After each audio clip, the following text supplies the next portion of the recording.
सुनिए, कार्यक्रम शुरू करें। देखिए, अभी कोई बैच और चल रहा था आपके पहले, है ना। प्रभु की कृपा है अपने ऊपर, जानते हैं बहुत सारे बैचेस चलते रहते हैं। 1000 प्लस 1000 प्लस डाउनलोड्स हो चुके हैं मास एजुकेशन के, है ना। तो अच्छा है, सही डायरेक्शन में चीजें जा रही हैं। सर मैंने भी डाउनलोड किया, अभी तक इंस्टॉल नहीं किया। बहुत बहुत धन्यवाद आपको, है ना। आपके Yes. पास एक अलग ऐप है, इसलिए आप लोगों को नहीं बोलते हैं, ठीक है। तो भगवान ने चाहा तो भविष्य में अपन भी चालू कर देंगे अपना एक केमिस्ट्री वाला, है ना। लोग कोई कोई सा वाला पढ़ाते, अपन केमिस्ट्री वाले में पढ़ाने लगेंगे। तो एक किसी बैच में मैं पढ़ा रहा था, अचानक से मुझे याद आया। आप लोगों को याद नहीं रहता है, मुझे ध्यान रहती है चीजें, कहाँ क्या बताया है।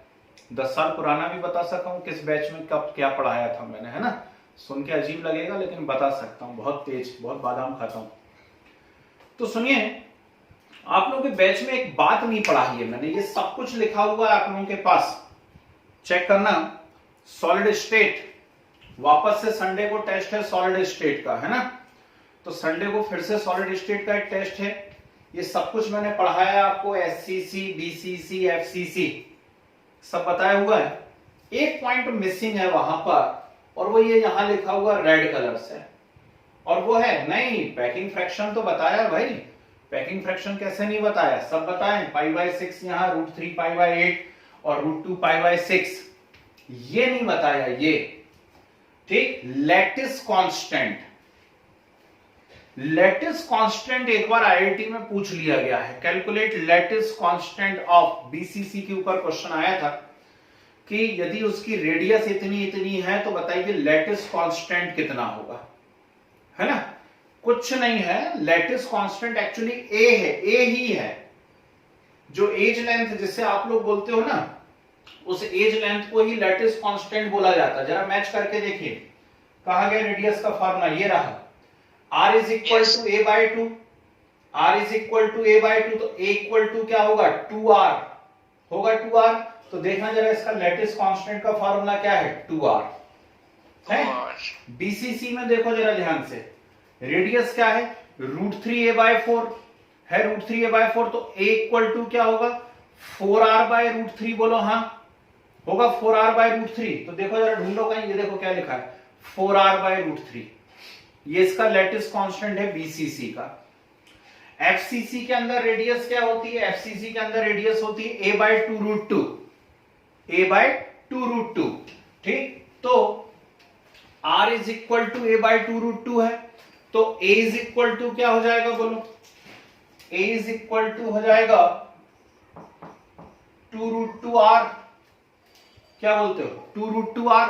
पर वहां तो कुछ और लिखा हुआ है, वहां तो लिखा है 4r/√2, क्यों है, वहां तो लिखा है 4r/√2। कुछ गड़बड़ है क्या, नहीं, काय की गड़बड़ है, √2/√2 से मल्टीप्लाई कर देता हूं। तो √2/√2 से मल्टीप्लाई करो तो √2 इंटू √2 हो गया 2, और 2 से ये 4 2 टाइम्स कैंसिल हो गया, तो ये 2√2r ही तो बना, ठीक है। तो उसमें कोई डरने वाली बात नहीं है, ये एक नई ट्रिक। और आप लोग कहीं पेज पलटा सको, यदि सॉलिड स्टेट की कॉपी हाथ में हो तो वहां पलटा करके लिख लीजिएगा, है ना, लैटिस कांस्टेंट, ठीक, ए होता है, ठीक। तो ए और आर में क्या रिलेशन है वो इसमें आ जाएगा आपके। बाकी ये सब कुछ आपका भी पढ़ा हुआ है, कुछ नया नहीं है। हाँ, हो सकता है हर बैच में थोड़े थोड़े से तरीके चेंज हो जाते हैं बताने के, तो उनको कुछ अलग स्टाइल से बता दिया गया, ठीक है। चलिए लौट के आ रहे हैं, हम पढ़ रहे थे नाइट्रोजन फैमिली, और नाइट्रोजन फैमिली के अंदर जो है मैं ढेर सारी आपको प्रॉपर्टीज बता रहा था। तो अभी कहीं से क्वेश्चन आया कि ये क्या है डेविएशन, थोड़ा सा एक बार और बता दें। तो डेविएशन में क्या है भैया, खासतौर पे कुछ कुछ प्रॉपर्टीज हैं। जैसे हम बात कर रहे हैं, मान लीजिए यहां पर इलेक्ट्रॉन एफिनिटी, सबसे इंपॉर्टेंट प्रॉपर्टी तो यही रहती है।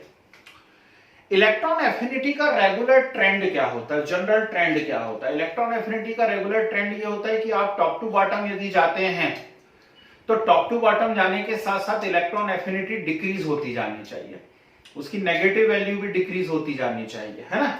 इस वाले ग्रुप में कुछ अनोखा ही चल रहा है। इस वाले ग्रुप में क्या हो रहा है कि जो नाइट्रोजन है उसकी इलेक्ट्रॉन एफिनिटी पॉजिटिव है, नाइट्रोजन की इलेक्ट्रॉन एफिनिटी पॉजिटिव है, और बाकी में यदि अपन नीचे की तरफ जाएंगे ना, तो बाकी में नीचे की जाने पर negative value of electron affinity क्या होती चली जाती है, इंक्रीज होती चली जाती है। Is it clear? ऐसी मेल्टिंग पॉइंट में भी देखो बहुत ही अजीब सी बात है। मेल्टिंग पॉइंट में क्या होना चाहिए, जनरली नीचे की ओर जब आप जाते हैं किसी भी ग्रुप में तो मेटेलिक नेचर इंक्रीज होता है, और मेटेलिक नेचर इंक्रीज होता तो मेल्टिंग पॉइंट को भी क्या होना चाहिए, इंक्रीज होना चाहिए। पर यदि आप ध्यान से देखते हैं तो देखिए आपकी कॉपी में क्या लिखा हुआ है कि आर्सेनिक तक जब आप जाते हैं तो मेल्टिंग पॉइंट वहां पर क्या होता है, इंक्रीज, और फिर वापस से क्या होने लगता है, डिक्रीज होने लगता है। लिखा हुआ है ऐसा, ठीक। तो ये एक और एक्सेप्शन पॉइंट है जबरदस्त तरीके से जो हमें मालूम होना चाहिए। बॉइलिंग पॉइंट क्या होता है, बॉइलिंग पॉइंट ऑलमोस्ट सारे ग्रुप्स में जब हम टॉप टू बॉटम जाते हैं, as atomic mass increase boiling point also increase, ठीक। तो एटॉमिक मास इंक्रीज होने के साथ साथ बॉइलिंग पॉइंट इंक्रीज होता जाता है टॉप टू बॉटम। तो जो बॉटम में एलिमेंट है उसका बॉइलिंग पॉइंट मैक्सिमम होना चाहिए मैक्सिमम। लेकिन देखो जरा मैक्सिमम किसका है, आई थिंक एंटीमनी है ना, तो मैक्सिमम किसका दिख रहा है वहां पर बॉइलिंग पॉइंट, एंटीमनी। ये एक और एक्सेप्शन है। तो ये कुल मिलाकर के सिरदर्द वाली बात है, लेकिन थोड़ा ऊपर लेवल पे जाकर के यदि क्वेश्चन पेपर बन गया, और जो हम एक्सपेक्ट कर रहे हैं कि ऊपर लेवल पे जाकर के बनेगा, तो फिर आपको ये हर एक बात मालूम होनी चाहिए। ओके, चलिए। तो लास्ट क्लास में हम जाते जाते डिस्कस कर रहे थे ऑक्सीडेशन स्टेट के बारे में। ऑक्सीडेशन स्टेट के बारे में बहुत ही प्यारी सी बातें चल रही थी। 2 मिनट में वापस से रिवाइज करता हूं, क्योंकि उसमें कोवैलेंसी वाली टर्म अभी बची हुई है ना, ठीक। कोवैलेंसी वाली टर्म वहां पर बची हुई है, तो उसके बारे में हम बात कर लेते हैं। तो इनका जनरल इलेक्ट्रॉनिक कॉन्फ़िगरेशन है NH2NP3। NH2NP3 है, तो ये सभी +5 तो बताते हैं, ठीक। यहां से 3 गए, यहां से 2 गए, तो कितना हो गया, +5। लेकिन साथ में अकेला P पार्टिसिपेट करे तो +3 भी बताते हैं। और हमने एक पॉइंट डिस्कस किया, उसका नाम था इनर्ट पेयर इफेक्ट। तो इनर्ट पेयर इफेक्ट में हम लोगों ने देखा कि जैसे जैसे हम बॉटम पर जाते हैं, नीचे की तरफ आप जैसे जैसे जाते हैं, वैसे वैसे +3 की स्टेबिलिटी क्या होती जाती है, इंक्रीज होती चली जाती है। और बॉटम एलिमेंट के लिए +3 ज्यादा स्टेबल हो जाता है कंपेयर टू +5। उसे हम कहते हैं इनर्ट पेयर इफेक्ट। बोलो हाँ, ठीक है ना। और एक बात और मैंने वहां पे लिखवाई हुई कि ये सारे के सारे एलिमेंट +5 +3 के साथ साथ -3 भी बताते हैं। ये लिखवाया मैंने आपको, ठीक है। -3 भी बताते हैं +5 और +3 के साथ साथ। क्यों बताते हैं, क्योंकि P में 3 तो ऑलरेडी हो चुका है, 3 और ले लेगा यदि कहीं से, तो 3 और ले लेगा तो कितने हो जाएंगे उसके पास, 6 हो जाएंगे, ठीक। तो ये P6 भी बना सकता है, मतलब -3 भी बताते हैं। ओके, फिर हमने आगे क्या पढ़ा हुआ है, चलो उसके बारे में बात करते हैं। हमने देखा कि नाइट्रोजन जो है वो अपने कंपाउंड में -3 से लेकर के +5 तक सारी की सारी ऑक्सीडेशन स्टेट रिप्रेजेंट करता है। बहुत प्यारा क्वेश्चन, बहुत ही प्यारा क्वेश्चन आप लोगों के लिए। आपके पास NH3 हो, NH2 हो, NH2OH हो, N2 हो, N2O हो, N2O3 हो, N2O4 हो, N2O5 हो। ये पूरी सीरीज लिख दी मैंने नाइट्रोजन के कंपाउंड्स की। और इन सीरीज में जब मैं बात करता हूं तो मुझे पता पड़ता है कि NH3 में नाइट्रोजन का -3 है, हाइड्रोजीन, NH2 हाइड्रोजीन, ठीक। इसमें कितना है, -2 है। हाइड्रोक्सिल एमीन में -1 है, यहां 0 है, ठीक। यहां N2O की यदि मैं बात करता हूं नाइट्रस ऑक्साइड की, तो N2O के अंदर +1 है, यहां +2 है, +3 है, +4 है, +5 है। ये डिफरेंट ऑक्सीडेशन स्टेट्स हैं रिप्रेजेंटेड बाय नाइट्रोजन, ठीक। फास्फोरस भी ये सारी बताता है, सिर्फ कुछ कुछ छोड़ करके, है ना। तो फास्फोरस आई थिंक ये नहीं बता पाएगा, ये नहीं बता पाएगा और ये नहीं बता पाएगा। ठीक, तो फास्फोरस जीरो तो बताएगा ना। P4 की यदि बात करोगे तो P4 में तो फास्फोरस की जीरो है ना। ठीक, तो P4 में फास्फोरस की जीरो है, -2 बताएगा, PH2 डाइफॉस्फीन नाम का एक कंपाउंड बन जाएगा, PH2। ठीक, उसमें वो -2 बताएगा फास्फोरस। तो -1 नहीं बताएगा, +1 नहीं बताएगा और +2 नहीं बताएगा।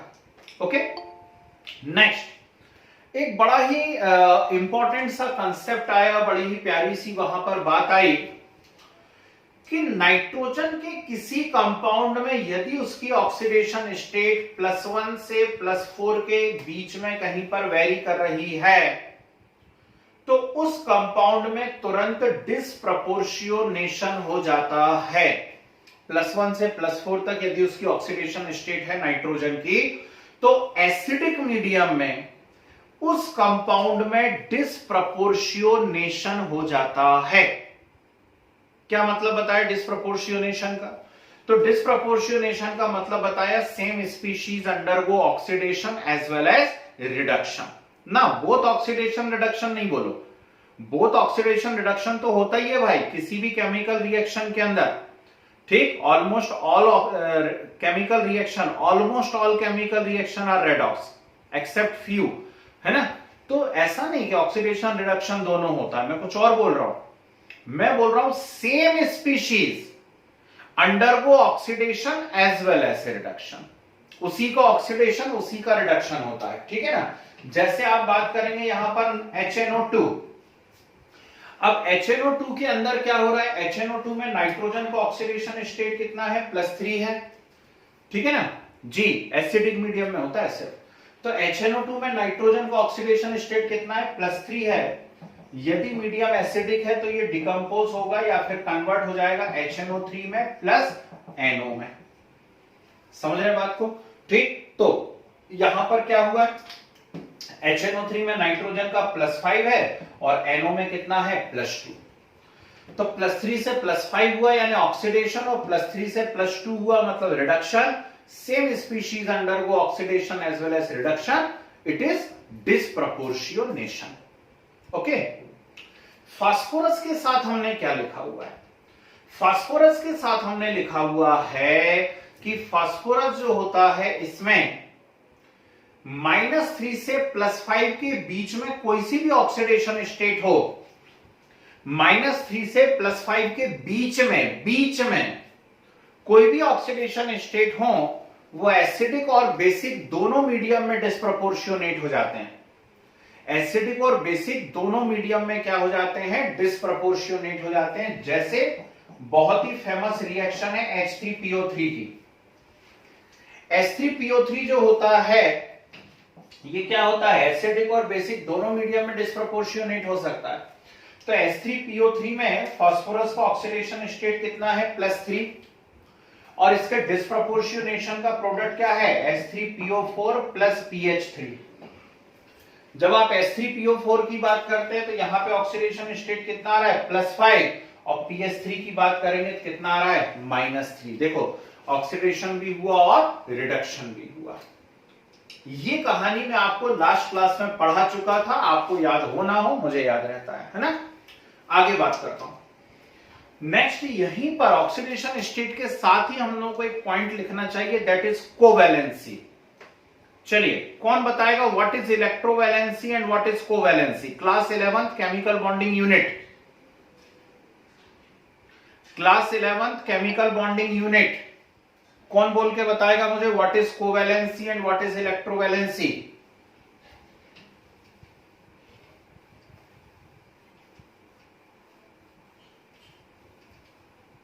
बोलो बोलो बोलो।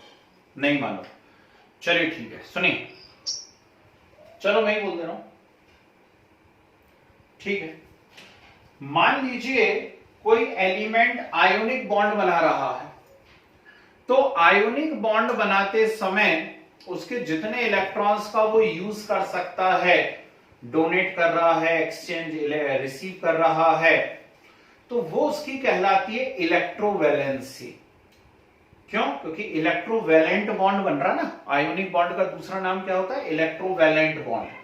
तो जो बच्चे भूल गए हैं, नहीं मालूम है, वो जरा ध्यान से सुन लीजिए कि किसी भी कंपाउंड, आयोनिक कंपाउंड के अंदर कैटायन बनाएगा, इलेक्ट्रॉन डोनेट करेगा, एनायन बनाएगा, इलेक्ट्रॉन रिसीव करेगा। तो इलेक्ट्रॉन डोनेट या रिसीव करता है वो उसकी इलेक्ट्रोवैलेंसी कहलाती है। और कोवैलेंसी से मतलब होता है कितने वो कोवैलेंट बॉन्ड बना सकता है, मैक्सिमम नंबर ऑफ कितने कोवैलेंट बॉन्ड बना सकता है, वो उसकी क्या कहलाती है, कोवैलेंसी कहलाती है। ठीक, nitrogen can show maximum covalency. जल्दी बताइए, नाइट्रोजन से मैक्सिमम कितने कोवैलेंट बॉन्ड हो सकते हैं, कौन बोलेगा? सर 5। एक आधा एग्जांपल बताओ जिसमें नाइट्रोजन से 5 हो। शाबाश, वेरी गुड। एक एग्जांपल बताइए जिसमें नाइट्रोजन से 5 बॉन्ड दिख रहे हैं। सभी का आंसर 5 आ गया है, तो बताइए जल्दी से।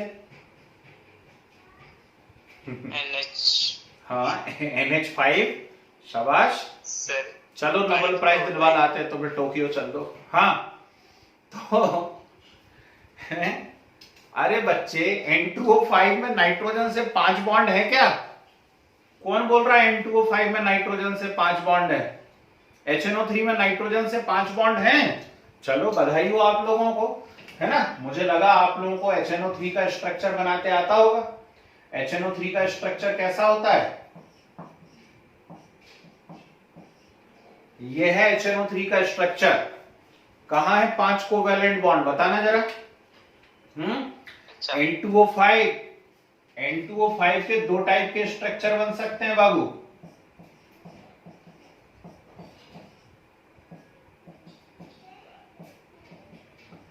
ये, हाँ, ये स्ट्रक्चर बनेगा। और नहीं तो अब क्या होने वाला, जरा ध्यान से देखिए मैं क्या करने जा रहा हूं, सब बोर्ड पे रहना। यदि आप इस कोऑर्डिनेट बॉन्ड के एग्जिस्टेंस को नहीं मानते हैं, यदि आप इस कोऑर्डिनेट बॉन्ड के एग्जिस्टेंस को नहीं मानते हैं, तो दोनों ऑक्सीजन पे आएगा एक नेगेटिव चार्ज और नाइट्रोजन पे क्या आएगा, पॉजिटिव चार्ज। ओके, देखो जरा नाइट्रोजन से कितने कोवैलेंट बॉन्ड आपको नजर आ रहे हैं, 4।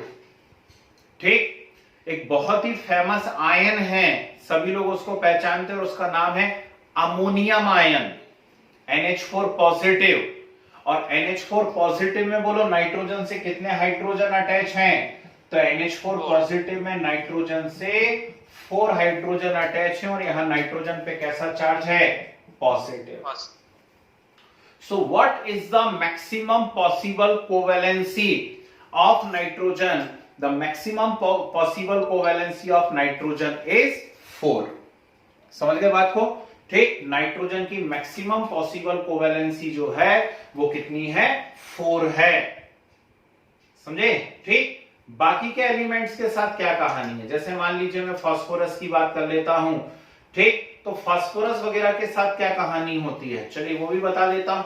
चलो बताओ, फास्फोरस से मैक्सिमम कितने बॉन्ड दिख सकते हैं, अब तो बोल दो। अब नहीं बोलोगे डर के मारे, है, क्योंकि नाइट्रोजन वाला गलत हो गया। बताओ बताओ बताओ। 4 दिख सकते हैं, वेरी गुड। और बढ़ो आगे, कोई थोड़ा और आगे बढ़ो। 5 दिख सकते हैं, चलो ठीक है, 5 दिख सकते हैं। लगभग सभी का एग्जांपल आया कि फास्फोरस से 5 दिख सकते हैं। PCl5 आपने बना दिया, ठीक है, बड़ी खुशी की बात है। और मैं कुछ बता दूं तो मैं तो बता ही दूंगा कुछ ना कुछ, है ना। यहां देखिए, PCl6 नेगेटिव, क्या है, PCl6 नेगेटिव। PCl6 नेगेटिव में फास्फोरस का हाइब्रिडाइजेशन है sp3d2 और PCl5 में फास्फोरस का हाइब्रिडाइजेशन है sp3d। तो फास्फोरस जो है वो मैक्सिमम कोवैलेंसी 6 भी शो कर सकता है। कितनी शो कर सकता है, 6 शो कर सकता है, 6 कोवैलेंट बॉन्ड बना सकता है। ये दिख रहा है आपको एग्जांपल में। नाइट्रोजन क्यों नहीं शो कर सकता 4 से ज्यादा? नाइट्रोजन 4 से ज्यादा इसलिए शो नहीं कर सकता क्योंकि नाइट्रोजन में d ऑर्बिटल एब्सेंट है। अगली बात समझ में? ठीक, बाकी सारे एलिमेंट के अंदर d ऑर्बिटल प्रेजेंस है, इसलिए वो अपनी कोवैलेंसी को इंक्रीज कर सकते हैं। तो चलिए उसी में जो आप लास्ट क्लास में नोट्स बना रहे थे उसी में हेडिंग डालिए जरा, कोवैलेंसी। कोवैलेंसी लिखिए, maximum number of covalent bonds, maximum number of covalent bonds can formed by given atom, can formed by given atom is known as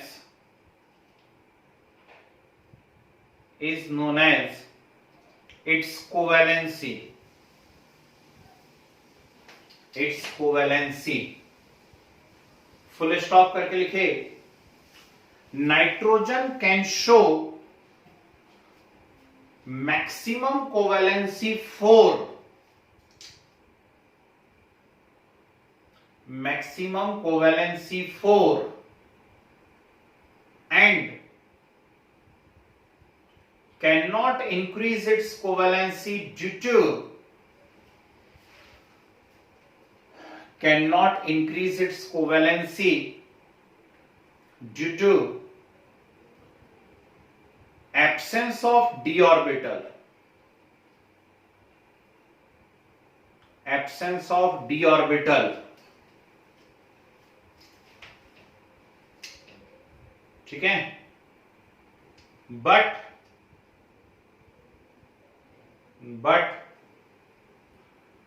phosphorus can show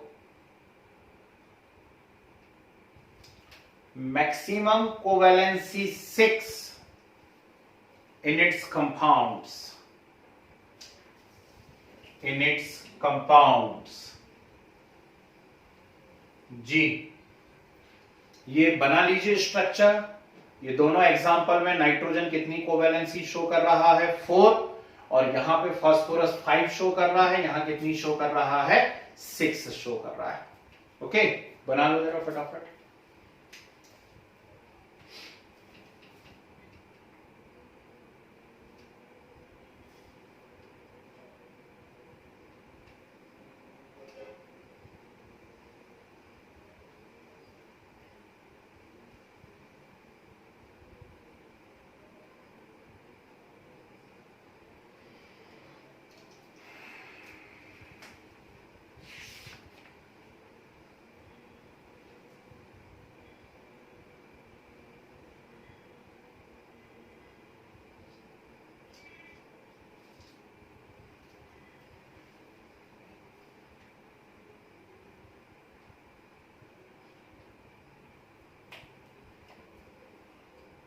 हो गया, चलिए अब कुछ जरा केमिकल प्रॉपर्टीज के बारे में बात हो जाए। केमिकल प्रॉपर्टीज में हमेशा मेरा रूल है, मैं सबसे पहली जो चीज पढ़ाता हूं किसी भी ग्रुप में, कोशिश करता हूं मैं हाइड्राइड्स पढ़ाऊं। क्या पढ़ाऊं? हाइड्राइड्स। ठीक, डाली siding, formation of hydrides, heading डालिए फॉर्मेशन ऑफ हाइड्राइड। देखिए भाई, और पहले ही सुनिए क्या होता है, टेंशन में नहीं आना। नाम हाइड्राइड पड़ गए हैं इनके, but these are not hydride. अब ये क्या बात होती है, ऐसा मैं क्यों बोलता हूं? हाइड्राइड इसलिए नाम पड़ गए because the binary compound of hydrogen are known as hydride. बस इतनी सी बात है। 11th में जब हम पढ़ा करते थे तो हमने 3 टाइप के हाइड्राइड पढ़े हुए हैं। आयोनिक हाइड्राइड पढ़े हुए हैं, कोवेलेंट हाइड्राइड पढ़े हुए हैं, और साथ में हम लोगों ने वहां पर इंटरस्टिशियल और मेटेलिक हाइड्राइड्स पढ़े हुए हैं। ठीक, नहीं पढ़े हुए हैं तो कुछ करो आप व्यवस्था, यदि पढ़ना हो तो, है ना। बिना पढ़े कोई कॉम्पिटिटिव एग्जाम मत देना, पैसे खराब करवाओगे फॉर्म भरने के, है ना। तो 3 टाइप के हाइड्राइड हमने पढ़े हुए हैं। अब अच्छा खासा तो चल रहा है। हाइड्राइड मतलब बाइनरी कंपाउंड ऑफ हाइड्रोजन। तो मैं ऐसा क्यों बोल रहा हूं कि कुछ गड़बड़ है? एक्चुअली जो आइड टर्म होती है ना, आईडी, आइड, ये जो टर्म होती है आइड, ये लगा करती है as a suffix in name of more electronegative element. सुना मैंने क्या कहा? ठीक, ये जो आइड टर्म होती है ये सफिक्स लगता है किसके नाम में? मोर इलेक्ट्रोनेगेटिव एलिमेंट के नाम में। अब आपसे कहा हाइड्राइड ऑफ 15th ग्रुप, तो हाइड्राइड ऑफ 15th ग्रुप की जब हम बात करते हैं, है ना, तो ये क्या करते हैं, ये EH3 टाइप के हाइड्राइड बनाते हैं। कैसे हाइड्राइड बनाते हैं? EH3 type of hydride. What is E? E is element. 15 group के मेंबर को मैं E बोल रहा हूं, है ना। तो क्या क्या हाइड्राइड बन रहे हैं? NH3, PH3, ASH3, SBH3, BiH3। ठीक, ये हाइड्राइड है इनके। इसे हम लोग कहा करते हैं अमोनिया, फॉस्फीन, आर्सीन, स्टबीन, बिस्मथीन। ठीक, क्या क्या नाम है इसमें? NH3 को सब लोग पहचानते थे, बाकी कोई किसी को नहीं पहचानता। मैं नाम बताऊंगा, लिखवाऊंगा भी अभी, है ना। तो इसे बोलते हैं अमोनिया, इसे बोलते हैं फॉस्फीन, यह है आर्सीन, यह है स्टबीन, यह है बिस्मथीन। ये सारे के सारे हाइड्राइड है। देखो फिर वहीं फंस गए। बोलना तो हमें मुंह से इनको हाइड्राइड ही पड़ेगा, पर क्या कोई मुझे बता सकता है what is the name of ammonia? Chemical name, जल्दी। What is the chemical name of ammonia? NH3 का केमिकल नेम बताना जरा। सर अमोनिया ही है शायद। अच्छा चलो छोड़ो, जरा मुझे वाटर का केमिकल नेम बताओ, H2O का, जल्दी। Hydrogen dioxide. ओ, dioxide, dihydrogen oxide. Dihydrogen oxide. सिर्फ हाइड्रोजन ऑक्साइड बोलिए भाई साहब, इसका नाम है हाइड्रोजन ऑक्साइड। देखना IDE किसके नाम में लगा हुआ है? ऑक्सीजन के नाम में। मोर इलेक्ट्रोनेगेटिव कौन है वहां पर? ऑक्सीजन है। बोलो हाँ। ठीक, H2S का नाम बताओ।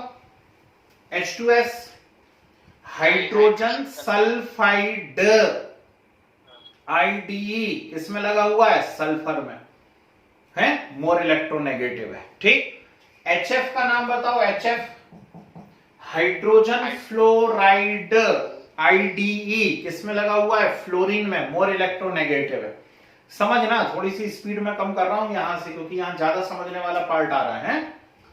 तो ऐसे ही ये जो हाइड्राइड्स आप बोल रहे हो 15th ग्रुप के, इन सभी में सेंट्रल एटम जो है इसका ऑक्सीडेशन स्टेट होता है -3। ऑक्सीडेशन स्टेट कितना होता है? -3 सेंट्रल एटम का। और सेंट्रल एटम का ऑक्सीडेशन स्टेट यदि -3 है तो ये ज्यादा इलेक्ट्रोनेगेटिव है कंपेयर टू हाइड्रोजन, यानी हाइड्रोजन पे +1 चार्ज है। तो नाइट्रोजन पे -3 कहलाता है नाइट्राइड। क्या कहलाता है? नाइट्राइड। नहीं मालूम है तो फिर संघर्ष करो थोड़ा सा। N-3 को कहते हैं नाइट्राइड, और हाइड्रोजन को हाइड्रोजन कहोगे तो NH3 का एक्चुअल नेम क्या है? Hydrogen nitride. कैसी मजेदार बात पता पड़ी ना, आज 12th में पहुंच गए हम लोग, अब जाके पता पड़ी है। तो NH3 का केमिकल नेम क्या है? Hydrogen nitride. PH3 में फास्फोरस पे -3 चार्ज है, बोलो हाँ। और P-3 क्या कहलाता है? P-3 कहलाता है फॉस्फाइड। P-3 कहलाता है फॉस्फाइड। तो PH3 का नाम है हाइड्रोजन फॉस्फाइड। ओके, तो ये सब कहलाएंगे हाइड्राइड ही, लेकिन हमें मालूम होना चाहिए कि ये रियल में हाइड्राइड नहीं है। ये हाइड्राइड सिर्फ इसलिए कहला रहे हैं because these are binary compound of hydrogen, लेकिन इनमें किसी भी कंपाउंड में हाइड्रोजन पर नेगेटिव चार्ज नहीं है। नेगेटिव चार्ज किसके ऊपर है? सेंट्रल एटम पे है। और कितना नेगेटिव है? -3। आ रही है यहां तक बात समझ में? ठीक है ना। चलिए अब एक एक प्रॉपर्टी का डिस्कशन करते हैं हम लोग, ध्यान से सुनिए। एक एक प्रॉपर्टी का यहां डिस्कशन करते हैं। तो फर्स्ट जो प्रॉपर्टी आती है दैट इज फिजिकल स्टेट। पहली जो प्रॉपर्टी आती है वो कैसी आती है? Physical state. तो फिजिकल स्टेट की यदि आप बात करते हैं तो याद रखिएगा, all are pungent smelling gases and except ammonia other are highly poisonous in nature. सुना मैंने क्या कहा? ये सब पंजेंट स्मेलिंग गैसेस हैं, बहुत तेज गंध मारती हैं। अमोनिया भी सूंघी होगी आपने, अक्सर हो जाता है कई बार, है ना, खास तौर पे बस स्टैंड तरफ निकल जाओ कहीं, है, यहां वहां तेज स्मेल अमोनिया की आती रहती है। तो पंजेंट स्मेलिंग गैस है वो अमोनिया, लेकिन जानलेवा नहीं है, उससे जान नहीं निकल जाती है ना। लेकिन बाकी इनमें से कोई सी भी गैस यदि आपने सूंघ ली, ठीक, तो फिर सीधे निकल चली हुए हो जाएगा पॉइजनस गैसेस हैं। तो ये पहला इंपॉर्टेंट पॉइंट हो गया क्या? फर्स्ट इंपॉर्टेंट पॉइंट हो गया आपका यहां पर फिजिकल स्टेट। ओके, अभी आपको याद रखना पड़ेगा, है ना, ठीक। बाइनरी कंपाउंड मतलब क्या होता है? चलिए क्वेश्चन आया, what is the meaning of binary compound? Binary compound means made up of two component only. Binary, दो से मिलके बने हुए हो, टू मॉलिक्यूल नहीं भाई साहब, दो से मिलके बने हो बाइनरी, तीन से मिलके बने हो ट्राइनरी, ऐसा होता। तो यहां सिर्फ दो हैं, एक नाइट्रोजन और एक हाइड्रोजन, ठीक है ना जी। H पर नेगेटिव नहीं भाई, H पे +1 चार्ज पर नेगेटिव बोल रहा है, H पर नेगेटिव नहीं, ठीक है ना, H पे नेगेटिव नहीं। H पे नेगेटिव किस में होता है? आयोनिक हाइड्राइड में। यदि NaH बना लो, MgH2 बना लो, CaH2 बना लो, इनमें H पे नेगेटिव होता है, ठीक। बाकी इन कंपाउंड में H पर नेगेटिव नहीं होता, ये ध्यान रखिएगा, है ना। तो बाइनरी कंपाउंड से मतलब होता है दो चीजों से मिलकर बने हुए कंपाउंड, वो सब बाइनरी कहलाते हैं। चलिए, अब फिजिकल स्टेट याद रहेगी तो लिखवाऊंगा अभी, लेकिन मैं पहले 6, 7, 8 पॉइंट बता रहा हूं बोर्ड पे, उनको समझिए। सेकेंड, बॉइलिंग पॉइंट, बहुत ही प्यारा केस है बॉइलिंग पॉइंट। कल भी बताया, अभी भी बताया, फिर से बता रहा हूं, जैसे जैसे आप डाउनवर्ड जाते हैं मॉलिक्यूलर मास इंक्रीज होते हैं, और मॉलिक्यूलर मास इंक्रीज होने के साथ साथ बॉइलिंग पॉइंट भी क्या होते जाते हैं? इंक्रीज होते जाते हैं, होते इंक्रीज। तो क्या इनके बॉइलिंग पॉइंट का ये ऑर्डर है? फिर कुछ लोगों के कान एकदम से खड़े हो गए होंगे, समझ गए होंगे मैं कुछ कलाकारी करने वाला हूं यहां पर, ठीक। क्या बॉइलिंग पॉइंट का ये ऑर्डर है? यस और नो, है ना। होना क्या चाहिए? यही ऑर्डर होना चाहिए, पर कहीं कुछ गड़बड़ है। कहां है गड़बड़? ये रही, ठीक, ये रही वो गड़बड़, है ना। और क्वेश्चन बनता है बकायदा अलग से। क्वेश्चन क्या होता है? The boiling point of NH3 is greater than PH3, why? तो NH3 का बॉइलिंग पॉइंट PH3 से ज्यादा क्यों है? कौन बोलेगा? क्विक। हाँ, very good, hydrogen bonding, intermolecular hydrogen bonding या एसोसिएशन होता है NH3 के केस में, और उस एसोसिएशन या इंटरमॉलिक्यूलर हाइड्रोजन बॉन्डिंग के कारण NH3 का जो बॉइलिंग पॉइंट है वो PH3 से कैसा हो जाता है? ज्यादा हो जाता है। बोलो हाँ, ठीक। तो रियल ऑर्डर क्या है? चलो आज मैं लीक कर ही देता हूं। रियल ऑर्डर ये है भैया बॉइलिंग पॉइंट का, ऐसा, ठीक। जो NH3 का है वो सिर्फ PH3 से ज्यादा नहीं है, वो ASH3 से भी ज्यादा है। और इस सब के पीछे रीजन क्या है? इंटरमॉलिक्यूलर हाइड्रोजन बॉन्डिंग, उससे मॉलिक्यूल का एसोसिएशन हो जाता है, और उसके कारण बॉइलिंग पॉइंट जो है वो क्या हो जाता है? इंक्रीज हो जाता है, ठीक। मेल्टिंग पॉइंट वैसे ऐसे कोई बहुत ज्यादा मायने रखता नहीं है ना। और मेल्टिंग पॉइंट थोड़ा सा एक अलग कंसेप्ट भी होता है। मेल्टिंग पॉइंट जो है उसमें क्या, हाँ जी बोलिए बोलिए सर। बॉइलिंग पॉइंट फिर बाकी दो से कम क्यों है? वो उसमें मॉलिक्यूलर मास काफी इंक्रीज हो गया ना, तो वांडर वाल अट्रैक्शन बहुत ज्यादा आ गए, हेवीनेस बहुत ज्यादा आ गई, ठीक है ना, मेटेलिक नेचर आने लगा एंटीमनी और बिस्मिथ में जाते जाते। तो इसलिए यहां पर बहुत हैवी मॉलिक्यूल बन गया है, तो इसका बॉइलिंग पॉइंट बहुत ज्यादा होता है, ठीक है ना, ऐसा होता है। हाँ, और किसी के मन में कुछ आ रहा हो तो जल्दी से बोलो, उसे भी डिस्कस कर लेते हैं। नहीं, ठीक सर। वैसे तो एसिटाइल की मतलब बहुत ज्यादा है मॉलिक्यूलर मास नाइट्रोजन से। एक मिनट, किसका भैया? आर्सेनिक की, आर्सेनिक सर एन में ज्यादा हाइड्रोजन बॉन्डिंग हो रही है क्या?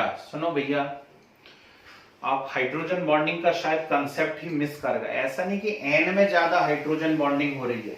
हाइड्रोजन बॉन्डिंग सिर्फ 3 ही मॉलिक्यूल में होती है, जिनमें F या O या N से हाइड्रोजन जुड़े हुए हों। तो हाइड्रोजन बॉन्डिंग सिर्फ उन मॉलिक्यूल में होती है जिनमें हाइड्रोजन F या O या N से जुड़े हों।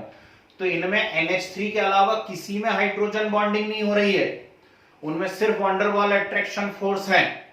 समझ गए बात को? ठीक, तो इसके अंदर जो बॉइलिंग पॉइंट इंक्रीज हुआ है, उस बॉइलिंग पॉइंट के इंक्रीज होने के पीछे रीजन सिर्फ और सिर्फ हाइड्रोजन बॉन्डिंग है ना, इसलिए आर्सेनिक से भी ज्यादा हो जाता है। अब बात आती है मेल्टिंग पॉइंट की। तो मेल्टिंग पॉइंट का भी जो तरीका है वो वही होना चाहिए कि top to bottom heaviness increase हो रही है, top to bottom heaviness increase हो रही है तो मेल्टिंग पॉइंट को भी क्या होना चाहिए, इंक्रीज होना चाहिए, ठीक है ना। लेकिन मेल्टिंग पॉइंट कहीं ना कहीं क्रिस्टल स्ट्रक्चर पे भी डिपेंड करता है, ये ध्यान रखना। तो मेल्टिंग पॉइंट का ऑर्डर इसका बहुत ही जबरदस्त तरीके से कंफ्यूजिंग है, याद रख सको तो करना, नहीं तो इसको ड्रॉप कर देना, क्योंकि मुझे नहीं लगता आज तक किसी एग्जाम में मेल्टिंग पॉइंट के बारे में बात की गई है। बॉइलिंग पॉइंट तो अक्सर पूछा गया है, मेल्टिंग पॉइंट ध्यान नहीं है कि किसी में पूछा गया हो यदि तो, ठीक है। तो यदि हम NH3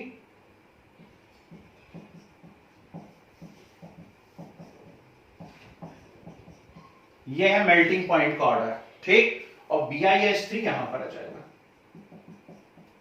ये इनके मेल्टिंग पॉइंट का ऑर्डर होता है, ठीक। तो ये तो बड़ा कंफ्यूजिंग है, मैं सलाह ही नहीं दूंगा इसे पढ़ने की, आज तक आया भी नहीं है किसी एग्जाम के अंदर, ठीक। पर वो बात निकली थी बॉइलिंग पॉइंट की, इसलिए मेरे मुंह से निकल गया मेल्टिंग पॉइंट भी, तो मैंने आपको ऑर्डर बता दिया। ये ऑर्डर होता है मेल्टिंग पॉइंट का। चलो छोड़ो, next point is thermal stability, बहुत इंपॉर्टेंट पॉइंट है, और सुनिए बहुत अच्छे से भैया। क्या हो रहा है, जब से ये MCQ टाइप का पैटर्न चालू हुआ है लास्ट 2 ईयर से, इस साल तो पूरा ही दे दिया MCQ ही आने आपको, तब से ये क्वेश्चंस आने के चांसेस और ज्यादा बढ़ गए। पहले ये जो क्वेश्चंस आते थे इनमें क्या करी जाती थे, लंबी लंबी कहानियां लिखनी रहती थी, एक एक पॉइंट को एक्सप्लेन करना रहता था। अब कुछ नहीं करना है, अब तो 4 ऑप्शन दिए हैं, उनमें से एक करेक्ट वाला आपको चूज कर लेना है। What is the meaning of thermal stability? Thermal stability से मीनिंग है कि गर्म करने पर ये डिसोसिएट होंगे या नहीं होंगे। बहुत ध्यान से सुनिए, क्या बोला मैंने? थर्मल स्टेबिलिटी से मतलब है कि गर्म करने पर ये डिसोसिएट होंगे या नहीं होंगे, उसे कहा जाता है थर्मल स्टेबिलिटी। एक सिंपल सा एग्जांपल मैं आपसे पूछता हूं, ये बताइए कि वाटर कितने डिग्री सेल्सियस पे डिसोसिएट होता है, कौन बताएगा? वाटर, हाँ जी, कितने पे? 100 पे। वेरी गुड, सभी का यही कहना है ना? सर वो मॉलिक्यूलर फोर्स होता है शायद उससे भी ज्यादा होता है H और O को तोड़ने में। ठीक है, चलो अब आप याद रखो जो मैं बोल रहा हूं उसे सुनो। 100 degree Celsius is only boiling point of water. मैं डिसोसिएट होने की बात कर रहा हूं भाई साहब। डिसोसिएट होने से मतलब है हाइड्रोजन अलग हो जाए, ऑक्सीजन अलग हो जाए, ठीक। तो क्या 100 डिग्री सेल्सियस तक उबाल दोगे तो हाइड्रोजन अलग निकल जाएगी, ऑक्सीजन अलग निकल जाएगी क्या? नहीं। फिर वाटर वेपर का फार्मूला तो कभी बन ही नहीं पाएगा। वाटर वेपर का फार्मूला भी तो H2O होता है कि नहीं होता है, ठीक। तो 100 पे डिसोसिएट नहीं होता है ये, वाटर डिसोसिएट होता है 2000 डिग्री सेल्सियस पे। क्या बोला मैंने, सुन पाए नहीं सुन पाए? वाटर डिसोसिएट होता है 2000 डिग्री सेल्सियस पे, याद रखिएगा, ठीक है। तो जैसे जैसे आप टॉप टू बॉटम जाते हैं, 100 पे तो सिर्फ बॉइल होता है। अब सुनो इसके पीछे का फैक्ट, जैसे जैसे आप टॉप टू बॉटम जाते हैं वैसे वैसे क्या होता जाता है, तो टॉप टू बॉटम जाने के साथ साथ एटॉमिक साइज इंक्रीज होता है, और एटॉमिक साइज इंक्रीज होने के साथ साथ जो ये बॉन्ड लेंथ है, ये बॉन्ड लेंथ भी क्या होती जाती है, इंक्रीज होती जाती है। एटॉमिक साइज इंक्रीज होने के साथ साथ बॉन्ड लेंथ इंक्रीज होती है, और यदि बॉन्ड लेंथ इंक्रीज होती है तो सोच समझ करके बोलो, बॉन्ड स्ट्रांग होता जाएगा या वीक होता जाएगा? Sir weak. Very good, weak होता जाएगा, ठीक है ना। जैसे जैसे आप टॉप टू, बस ये कंसेप्ट ही तो सीखना है हमें। घोंटा हुआ कभी काम नहीं आएगा आपके। आप सोच लो कि अरे यार पढ़ा दो लिखवा दो हम तो घोंट लेंगे, अरे नहीं भैया, ऐसा नहीं होता। घोंटा कभी काम नहीं आने वाला, और अभी तो आप 5 महीने दूर हो अपने एग्जाम से।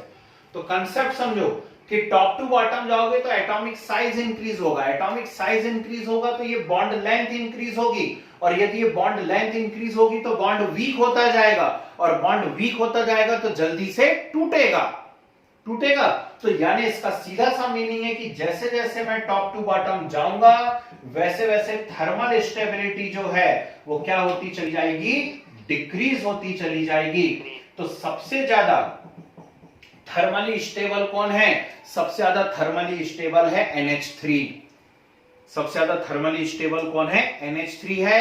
ये 1700 डिग्री सेल्सियस पे डिसोसिएट होता है। कितने पे डिसोसिएट होता है, 1700 डिग्री सेल्सियस पे डिसोसिएट होता है ammonia. While BiH3 is unstable eight room temperature. ठीक, BiH3 रूम टेम्परेचर पर ही डिसोसिएट हो जाता है, जबकि अमोनिया को डिसोसिएट करने के लिए आपको 1700 डिग्री सेल्सियस टेम्परेचर चाहिए। आया मजा? ठीक, बहुत ही प्यारा पॉइंट है। Next is reducing nature. Okay, thermal stability के बाद हमेशा चाहे 15th ग्रुप हो, 16th ग्रुप हो, 17th ग्रुप हो, तीनों ग्रुप्स में मैं आपको हाइड्राइड पढ़ाऊंगा। 15 ग्रुप में मैं आपको पढ़ा रहा हूं NH3PH3SH3। 16 ग्रुप में पढ़ाऊंगा आपको H2O H2S H2SE। 17 ग्रुप में आपको पढ़ाऊंगा HF HCl HBr HI, और सभी में प्रॉपर्टी को हम इसी ऑर्डर में लिखेंगे। तो वहां पे भी थर्मल स्टेबिलिटी के बाद हमेशा मैं आपको एक पॉइंट बताऊंगा, रिड्यूसिंग नेचर। ओके, क्या पॉइंट बताऊंगा, रिड्यूसिंग नेचर। अब रिड्यूसिंग नेचर को आप दो टाइप से एक्सप्लेन कर सकते हो। जो इलेक्ट्रॉन को जितनी तेजी से डोनेट करते हैं, ऑक्सीडाइज होते हैं, वो उतने स्ट्रॉन्ग क्या होते हैं, रिड्यूसिंग एजेंट होते हैं, है ना। इलेक्ट्रॉन को जो जितनी इजीली डोनेट करते हैं, जिनका जितनी आसानी से ऑक्सीडेशन होता है, वो उतने स्ट्रॉन्ग क्या होते हैं, रिड्यूसिंग एजेंट होते हैं। सिर्फ इलेक्ट्रॉन को डोनेट करते हैं क्या, नहीं, यहां डेफिनेशन में इलेक्ट्रॉन वाली बात नहीं चलेगी। तो दूसरी बात क्या आती है, दूसरी बात आती है हाइड्रोजन को। जो जितनी आसानी से हाइड्रोजन को रिलीज कर देगा, रिमूव कर देगा, डोनेट कर देगा, जो जितनी आसानी से हाइड्रोजन को रिलीज कर देगा, रिमूव कर देगा, डोनेट कर देगा, वो उतना स्ट्रॉन्ग क्या होगा, रिड्यूसिंग एजेंट होगा। समझ गए बात को? तो सोच समझ करके बताइए, इन कंपाउंड में से सबसे आसानी से हाइड्रोजन किसमें से निकलेगी, क्विक, वेरी गुड, शाबाश। BiH3 में से सबसे आसानी से हाइड्रोजन निकलेगी, क्योंकि उसकी थर्मल स्टेबिलिटी सबसे कम है। थर्मल स्टेबिलिटी सबसे कम है तो पट्ट से टूटेगा और जल्दी से टूटेगा तो जल्दी से हाइड्रोजन रिलीज करेगा। Means top to bottom reducing nature जो है वो क्या होता चला जाएगा, इंक्रीज होता चला जाएगा। ठीक, अब याद तो नहीं करना पड़ रहा, समझ में आने लगे हैं पॉइंट? ठीक है, नेक्स्ट प्रॉपर्टी पे आगे बढ़ जाता हूं। नेक्स्ट प्रॉपर्टी यहां पर आती है बेसिक नेचर। नेक्स्ट प्रॉपर्टी यहां पर आती है बेसिक नेचर, और बहुत सोच समझ करके मुझे बताइए कि इस ग्रुप के जो हाइड्राइड हैं वो एसिडिक हैं या बेसिक हैं, सोच समझ के बताना। 15th ग्रुप के जो हाइड्राइड हैं वो हाइड्राइड एसिडिक हैं या बेसिक हैं, बता दीजिए जल्दी से। सर बेसिक है मेरे ख्याल से। बेसिक है, हेडिंग डली हुई है, बेसिक नेचर तो बेसिक ही होंगे भाई, है ना। यदि एसिडिक होते तो मैं हेडिंग डालता है एसिडिक नेचर, ऐसा क्या, हाँ ऐसा तो है ही। यदि हेडिंग बेसिक नेचर डली हुई है मतलब बेसिक तो है ये।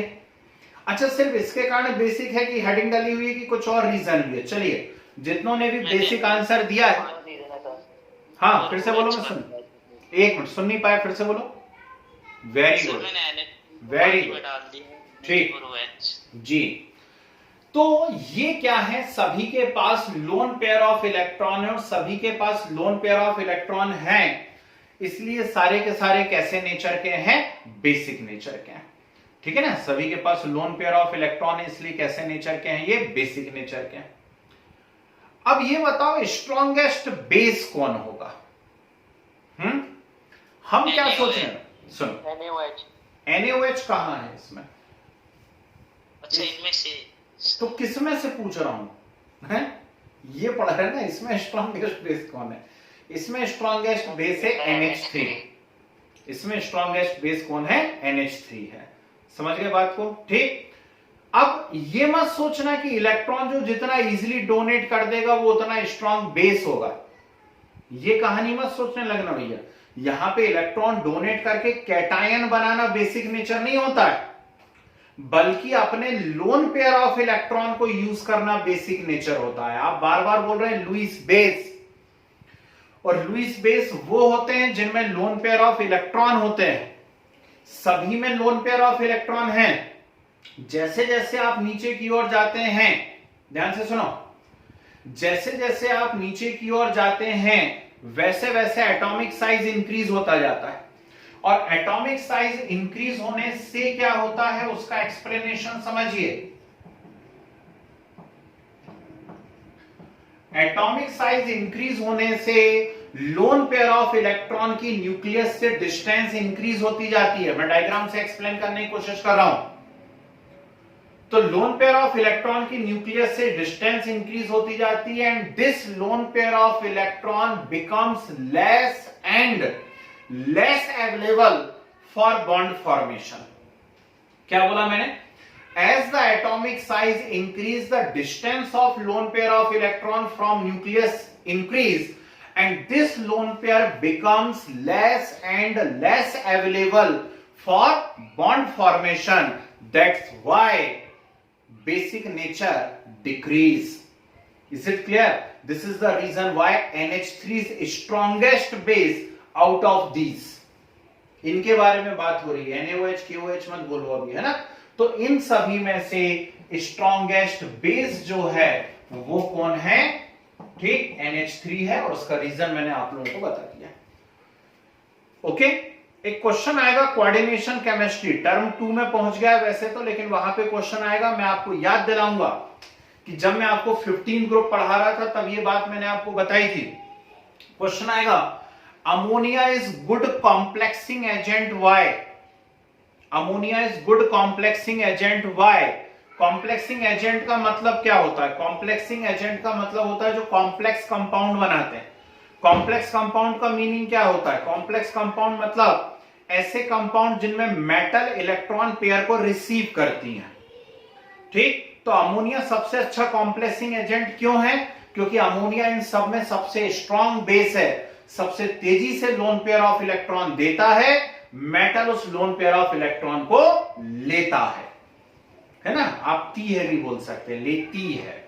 Okay, next. ज्यादा तो नहीं हो गए, सो गए हो नहीं तो? ठीक है। हाँ, वो एक अंकल आते थे दाढ़ी वाले, मैं भी वैसे ही हो गया हूं आजकल, जोर से चिल्ला के बोलता था वो, है कि चैन से सोना है तो जाग जाओ, है ना भैया? तो चैन से सोना है तो जाग जाओ। बड़े खतरनाक पॉइंट आ रहे हैं यहां पर ये। तो नेक्स्ट पॉइंट आ रहा है सॉल्युबिलिटी। बहुत अच्छे से जानते हैं कि अमोनिया जो है NH3 can form hydrogen bond with water.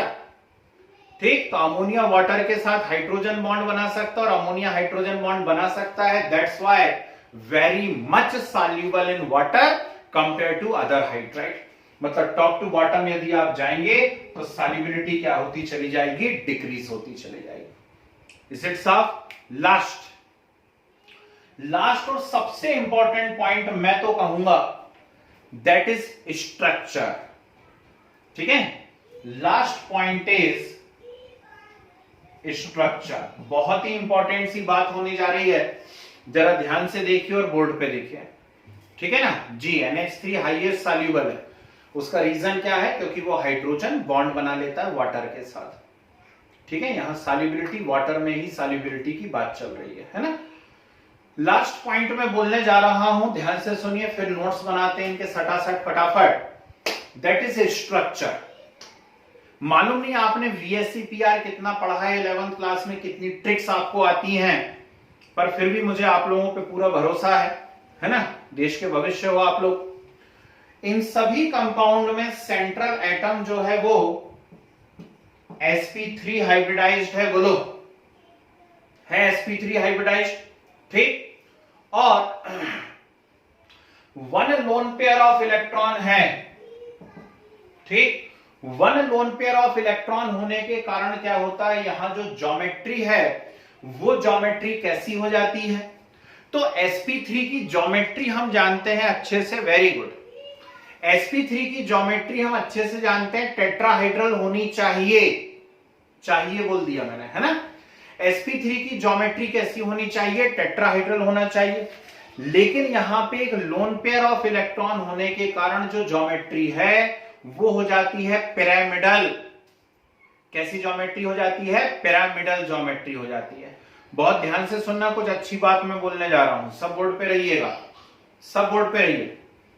Geometry बनाते कैसे हैं, वैसे मैं सिखाता रहता हूं अक्सर कई बैचेस के अंदर ये तरीके, आप लोगों को भी सिखा देता हूं। कहां बताऊं, यहां कहीं बता दूं, है चलिए ऊपर बता देता हूं थोड़ा सा। आज बहुत दिनों बाद तो धूप निकली है ना, तो इसलिए चमकने लगे हैं साड़ी खिड़की दरवाजे। कोई भी नॉर्मल ज्योमेट्री यदि आप लोगों को बनानी है, जैसे मान लीजिए आपको sp3 बनानी है, तो जो रेगुलर है पहले उसको बनाया करो। रेगुलर जो बेस्ट एग्जांपल है वो है CH4, चुपचाप CH4 बना दो। ये बना दिया CH4 हम लोगों ने।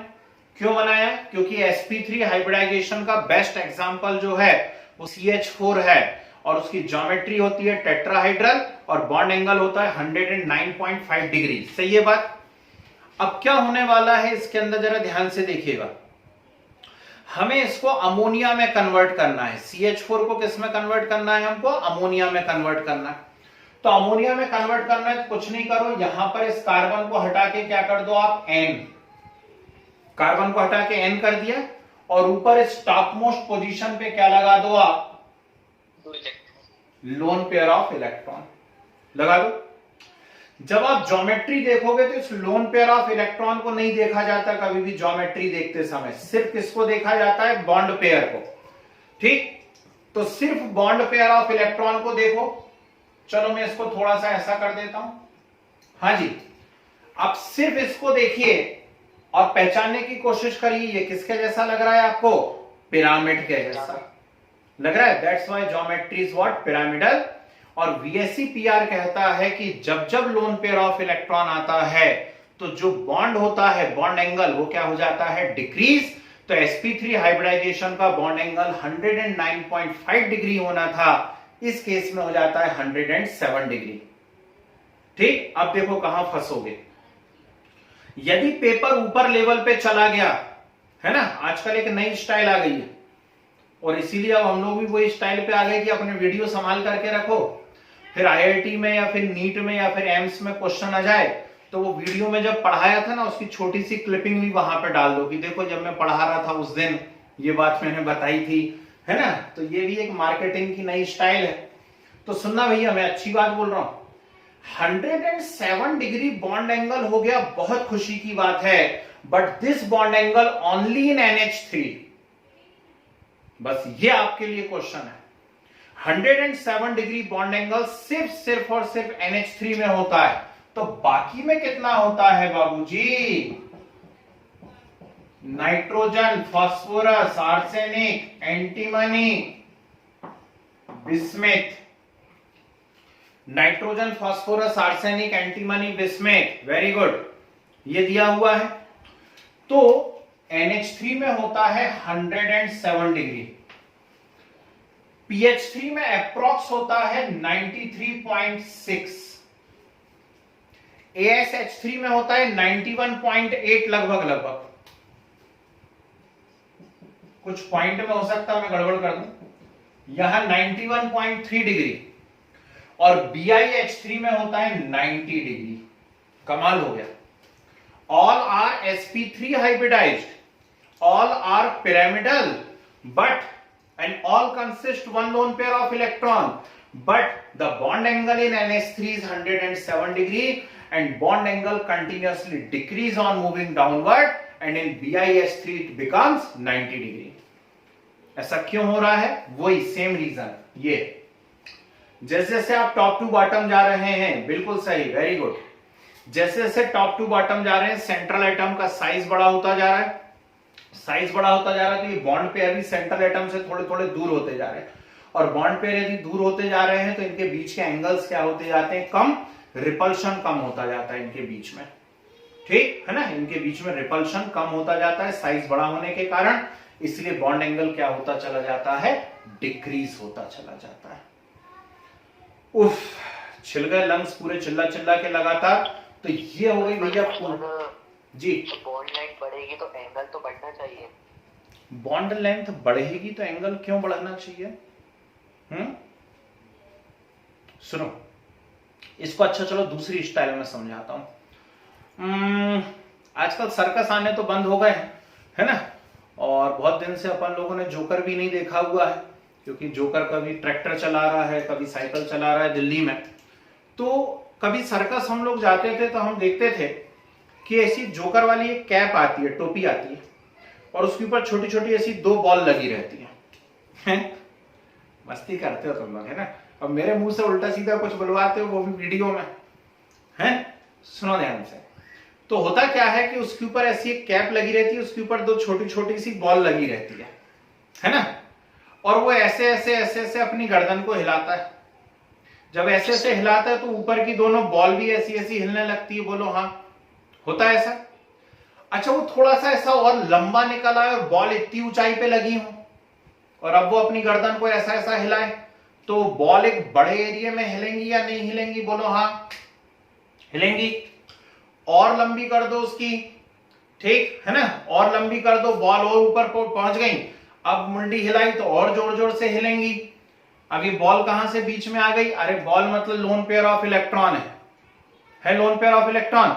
नाइट्रोजन तो इतू सा है, छोटा सा साइज है, यहीं कहीं लोन पेयर ऑफ इलेक्ट्रॉन है, थोड़े थोड़े से हिल गए ऐसे ऐसे, तो एटम को उसने थोड़ा थोड़ा सा रिपल कर दिया। सबको मालूम है लोन पेयर में रिपल्शन सबसे ज्यादा है, बॉन्ड पेयर में कम है।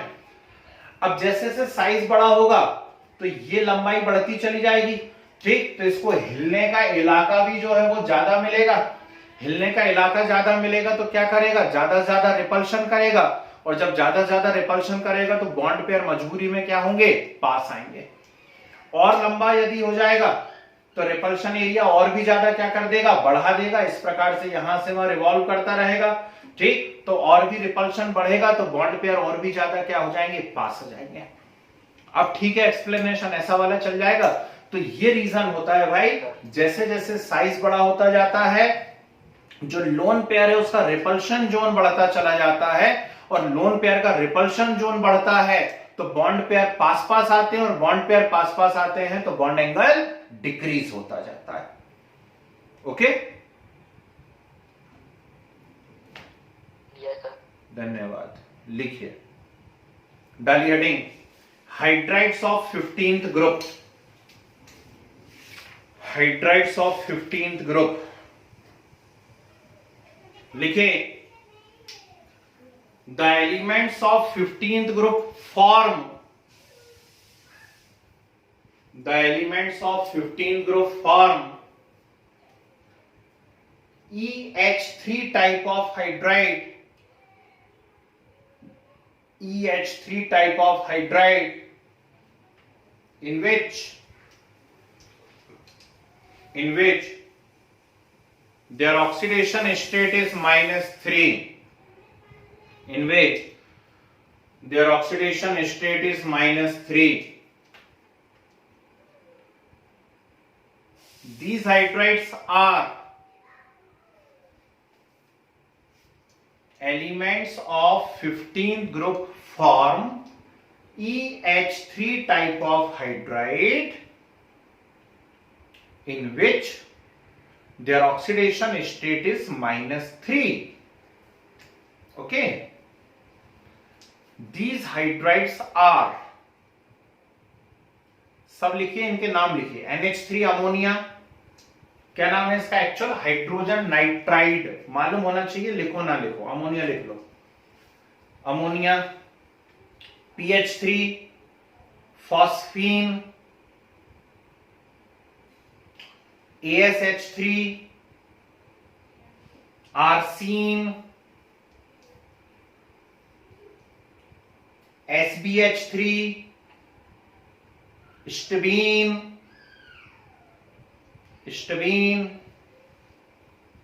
BiH3 बिस्मथीन,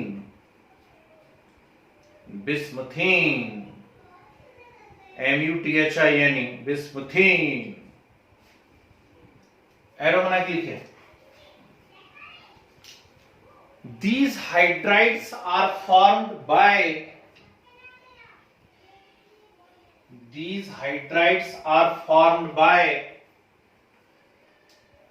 reaction of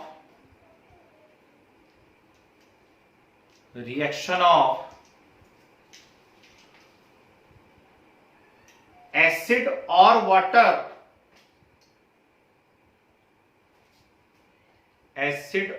water with binary metal compounds of these elements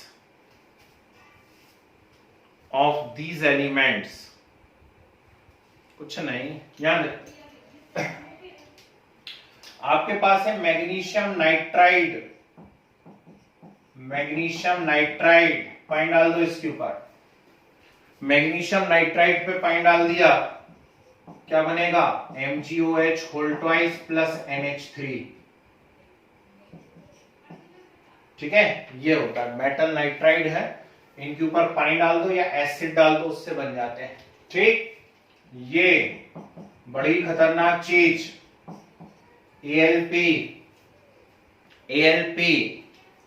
का नाम बोलो, एल्यूमिनियम फॉस्फाइड। खतरनाक चीज क्यों बोल रहा हूं, सल्फास नाम सुना है आपने, सल्फास है एक बहुत ही खतरनाक पॉइजन होता है, ठीक है ना, नहीं सुना आप सुन लो, एक बहुत ही खतरनाक पॉइजन होता है, ठीक। और बोलना नहीं चाहिए वैसे इस प्रकार की बातें क्लास में, लेकिन क्या करें, सब्जेक्ट है तो बता दे रहा हूं। तो इंडिया में जो मैक्सिमम सुसाइड केस होते हैं वो सल्फास खा के होते हैं, मैक्सिमम सुसाइड केस इंडिया में सल्फास खा के होते हैं, और सल्फास क्या होता है, एल्यूमिनियम फॉस्फाइड। खा गए इसको पानी में, तो पानी में अच्छा बताऊं अभी है, तो क्या करता है, पानी में घुल जाता है, तुरंत फास्फीन गैस रिलीज करता है। जो वेयर हाउस है बड़े बड़े, वहां पे चूहों से बचना है, तो चूहों को मारने के लिए उनके बिल के अंदर सल्फास डाल देते हैं, एल्यूमिनियम फॉस्फाइड, ऊपर से बाल्टी भर भर के पानी डाल देते हैं और मुंह बंद कर देते हैं उनके बिलों का, अंदर क्या होता होगा आप समझ सकते हैं, ठीक है ना। तो बहुत ही पॉइजनस गैस निकलती है, आगे की कहानी आप समझ जाओ। चलो जल्दी से नोट करो जरा, दोनों रिएक्शंस नोट कर लीजिए फटाफट, ये प्रिपरेशन हो गई, काम की प्रॉपर्टीज हैं उस पर ज्यादा कंसंट्रेट करना है हमको। सर आपने थोड़ा मतलब नेटवर्क चला गया था, आपने क्या बताया, ये क्या है, चूहे मारने के जहर? जी हाँ, चूहे मारने के जहर हैं, एल्यूमिनियम फॉस्फाइड बहुत ही फेमस जहर है, सल्फास का मेजर कंपोनेंट यही है। चलिए बढ़ूं आगे, एरो बना के लिखिए, the properties of these hydrides are, the properties of these hydrides are, first side heading वाली physical state,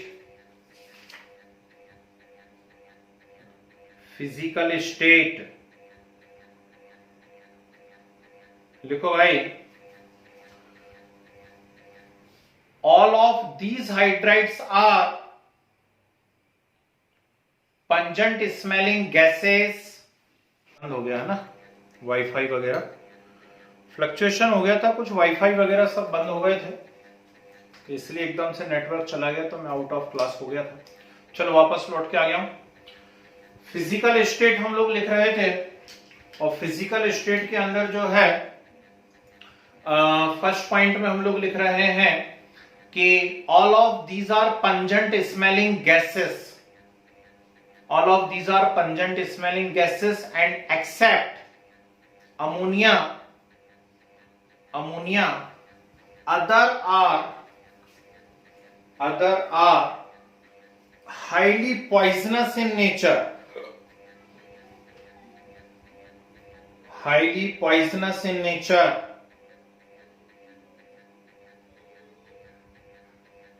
is it clear? Other are highly poisonous in nature, PUNGENT, pungent, ठीक। Small bracket में लिख लीजिए, ammonia is suffocating gas. दम घोंटू है ना, पर इतने जम से भी नहीं घोंट देती कि मर ही जाओ, पर घोंटू तो है। चलिए आगे बढ़ते हैं। Next, boiling point. Boiling point लिखिए, on moving downward, on moving downward with increase in molecular mass, with increase in molecular mass, van der Waal attraction force increase. On moving downward with increase in molecular mass, van der Waal attraction force increase. That's why boiling point also increase. That's why boiling point also increase. But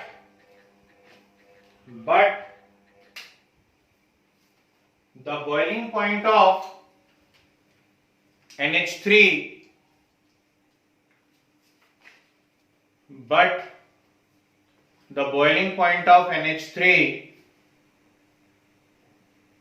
is exceptionally greater than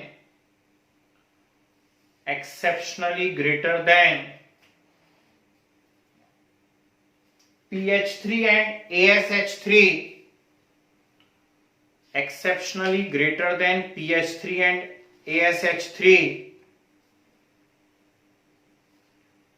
It is due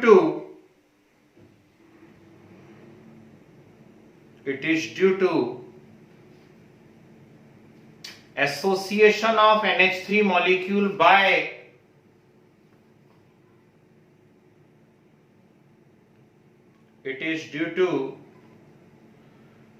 association of NH3 molecule by hydrogen bonding.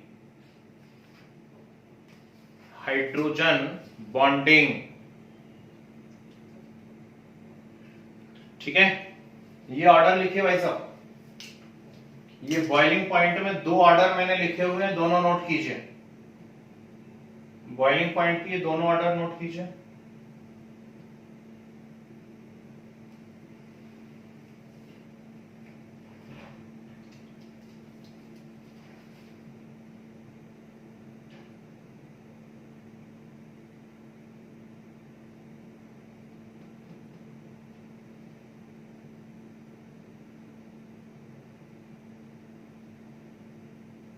Next, melting point.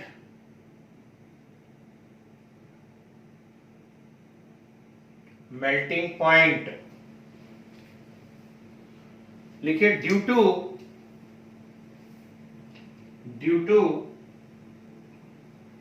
Intermolecular hydrogen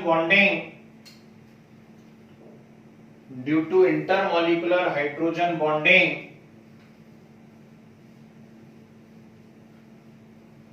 the melting point of NH3 is maximum.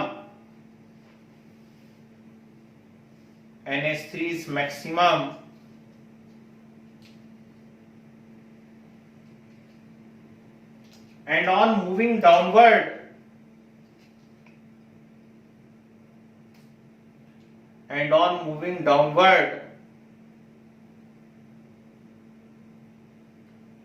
from PH3 to SPH3, BiS3 का मैं लिख जरूर रहा हूं, एक दो book में ही दिया हुआ है, बाकी किसी में दिया नहीं, ब्लैंक छोड़ दिया है।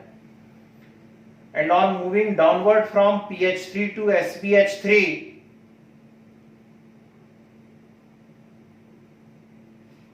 with increase in molecular mass,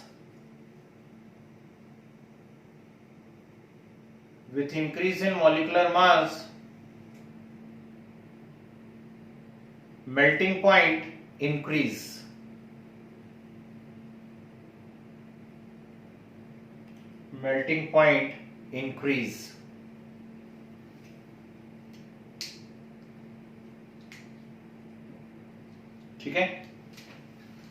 ये ऑर्डर लिख लीजिए मेल्टिंग पॉइंट का, यहां है, ये रहा मेल्टिंग पॉइंट का ऑर्डर, नोट कर लिया जाए।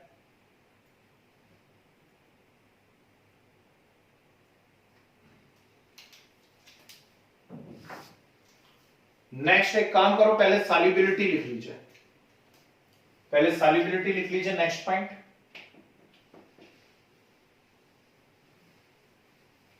लिखिए NH3 कैन फॉर्म। जी भाई साहब बोलिए। सर आपने बोला यहाँ से PS3 टू SbH3 से इंक्रीज करता है melting point due to molecular mass, पर यहाँ पे तो लिखा है कि ना NH3 का सबसे ज्यादा होता है, उसका SbH3, उसका AS3, उसका PS3। हाँ तो NH3 का कैसे ज्यादा? अरे लिखा तो बेटा हाइड्रोजन बॉन्डिंग के कारण है ना, है ना, हाइड्रोजन बॉन्डिंग उसके अंदर सबसे ज्यादा है, तो क्रिस्टल स्ट्रक्चर क्लोज हो गया। बॉइलिंग पॉइंट एक अलग चीज होती है, मेल्टिंग पॉइंट एक अलग चीज होती है। तो मेल्टिंग पॉइंट सिर्फ मॉलिक्यूलर मास पे डिपेंड नहीं कर रहा है, क्रिस्टल स्ट्रक्चर पे भी डिपेंड करता है। तो सबसे ज्यादा जो कॉम्पैक्ट स्ट्रक्चर बन रहा है, एसोसिएट स्ट्रक्चर बन रहा है, वो NH3 का है, इसलिए उसका मेल्टिंग पॉइंट मैक्सिमम है, समझे? ठीक, और वो क्यों हो रहा है? वो हाइड्रोजन बॉन्डिंग के कारण हो रहा है ना? ठीक, बहुत प्यारा पॉइंट है, इसलिए तो लिखा हमने, हाइड्रोजन बॉन्डिंग कारण ऐसा हो रहा है। ठीक है, चलिए सॉल्युबिलिटी बहुत ही अच्छा पॉइंट है। NH3 form hydrogen bond with water, NH3 form hydrogen bond with water,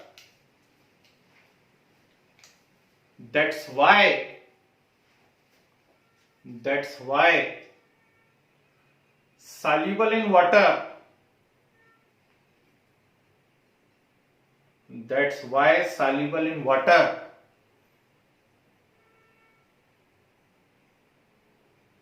but others are not,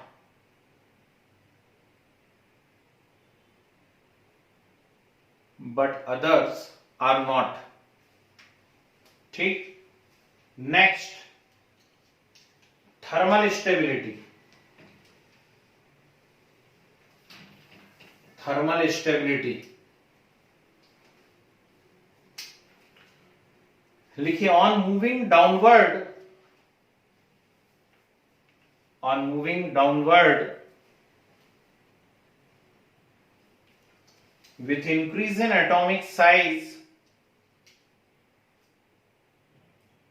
on moving downward with increase in atomic size,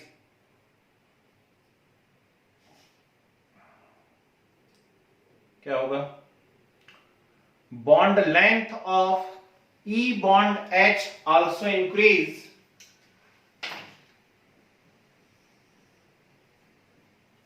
bond length of E bond H also increase, as a result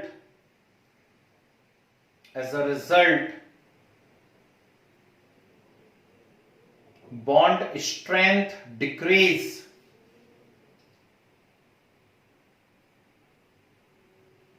bond strength decrease,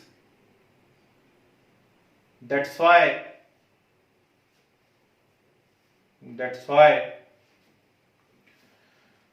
thermal stability also decrease, that's why thermal stability also decrease। Full stop करके आगे continue कर दो या नीचे arrow का sign बना के लिखो। NH3 dissociate at, NH3 dissociate at 1700 degrees Celsius, 1700 degrees Celsius, while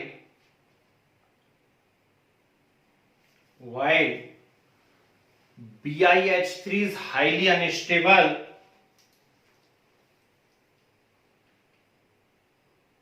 BiH3 is highly unstable at room temperature,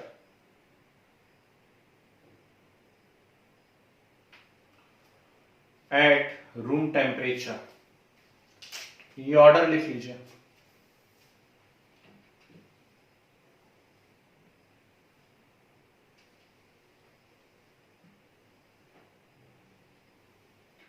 eight room temperature, ठीक है। Next reducing nature, reducing nature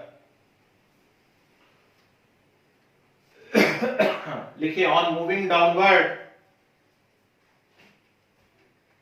on moving downward with decrease in thermal stability, with decrease in thermal stability, tendency to release hydrogen, tendency to release hydrogen means reducing nature increase,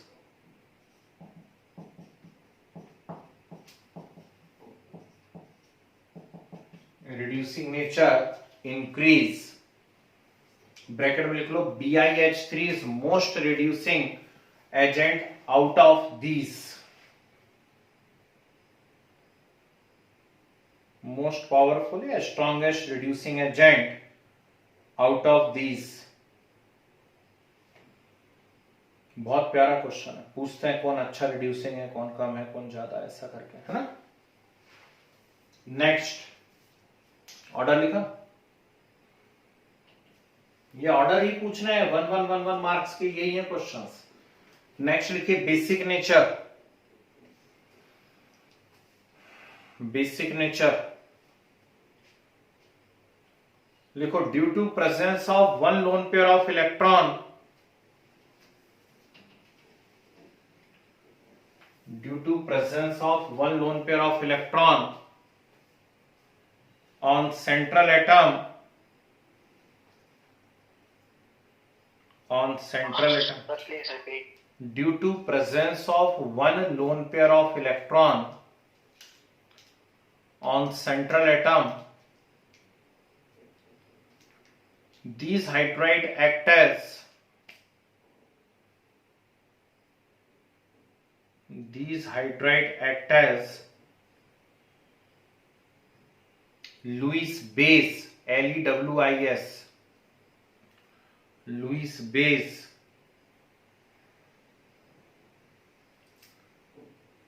and on moving downward,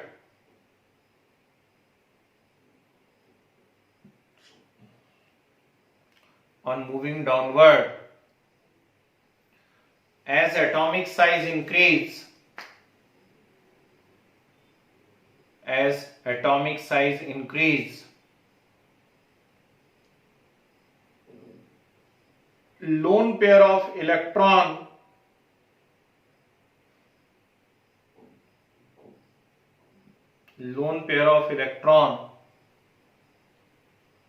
spread, बिखर जाना, spread over a large area, spread over a large area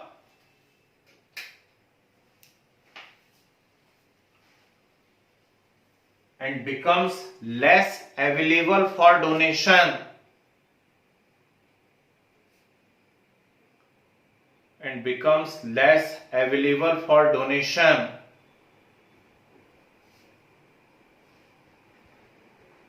That's why basic nature decreased downward. Sir एक बार becomes से repeat कर दो। Less available, becomes less available for donation. That's why basic nature decrease downward. ठीक है, आगे बढ़ो, arrow का sign बना के लिखिए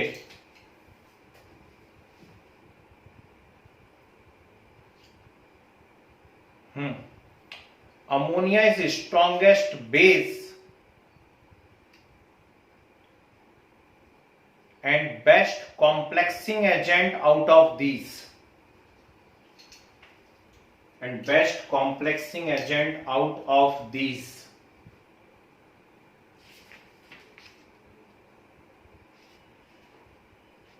ठीक है, ये ऑर्डर लिख सकते हैं. डिक्रीजिंग तो लिख लीजिए. अमोनिया स्ट्रॉन्गेस्ट बेस है और BiS3 का बेसिक नेचर सबसे कम है.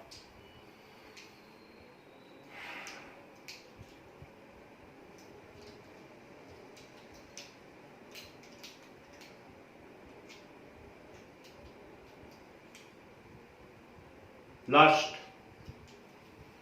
स्ट्रक्चर. स्ट्रक्चर लिखे. All of these hydrides are sp3 hybridized. All of these hydrides are sp3 hybridized and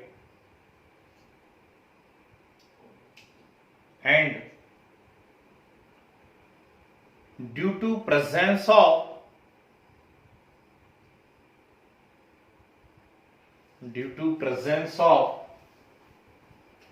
one lone pair of electron,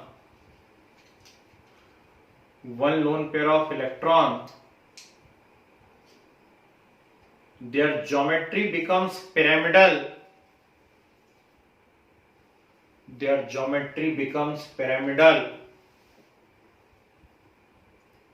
And bond angle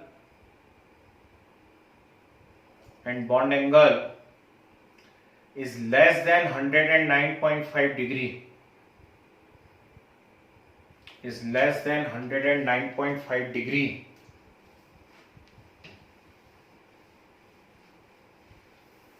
arrow का sign बना के लिखिए नीचे की लाइन से. एरो बना के लिखिए नीचे की लाइन से. In case of ammonia,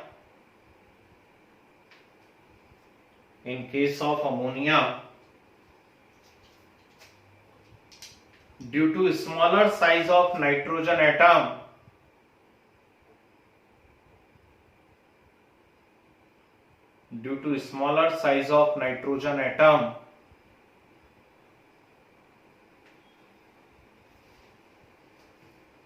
bond pair are very close to nitrogen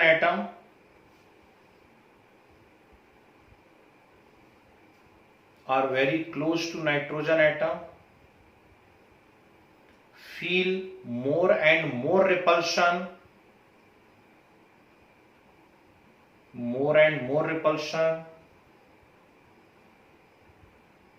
That's why having large bond angle,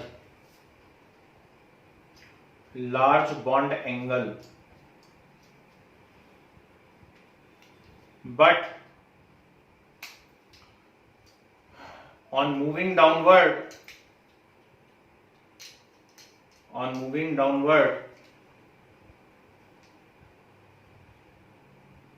as atomic size increase,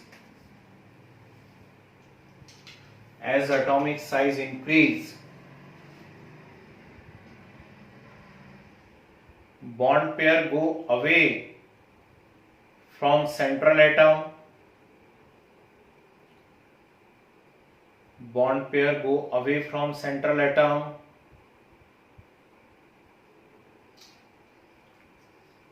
Repulsion between them decrease.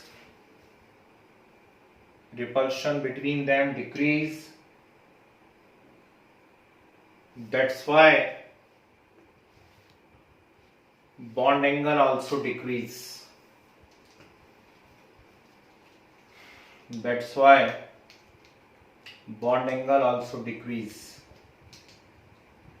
Okay, ये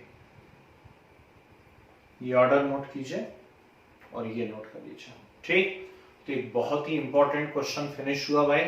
हाइड्राइड्स ऑफ 15th ग्रुप है ना। थोड़ा सा 10-15 minute late हुए, नहीं तो आज हम नाइट्रोजन और सीख लेते हैं, नाइट्रोजन की प्रिपरेशन प्रॉपर्टीज। कोई बात नहीं, नेक्स्ट क्लास में डिस्कस कर लेंगे preparation properties of nitrogen with ammonia. 2 बातें डिस्कस करेंगे हम लोग नेक्स्ट क्लास में, नाइट्रोजन एंड अमोनिया, है ना। काफी बड़ी यूनिट है, चलने दीजिए, आप पढ़ते जाइए अपना अपना, ठीक है। और नेक्स्ट क्लास में जो